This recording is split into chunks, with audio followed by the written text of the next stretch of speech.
Welcome back to English Flow. I'm Paul, and I'm here with Nick. Hi everyone! Today we're talking about something super useful. Yes, how to ask for directions in English and how to ask for help politely. Two real-life skills you'll definitely need when traveling or living abroad.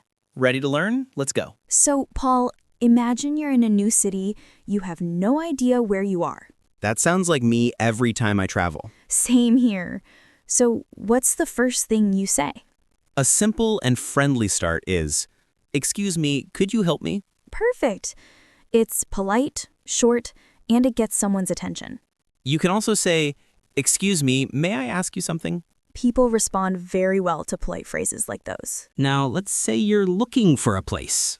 A cafe, a station, a store. Here are useful questions you can use anywhere.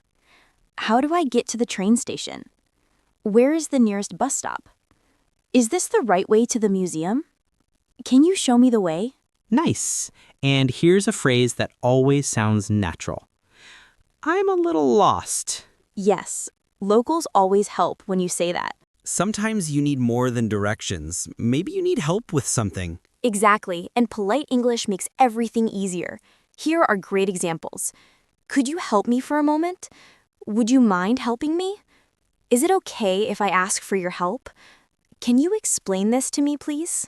When you add, please, could you, or would you mind, it becomes softer and friendlier. And people respond much more positively. Now, let's say someone gives you directions. What do you say? Always thank them. Yes, but thank them well. Like, thank you so much. I really appreciate it. That helps a lot. You're very kind. Thank you. These small phrases make a big difference. Now let's practice. Repeat after me. Excuse me, could you help me? How do I get to the station? I'm a little lost. Would you mind helping me? Thank you, that helps a lot. Great job! Practicing out loud is how you improve. And that's all for today's lesson. Use these phrases the next time you travel or explore a new place.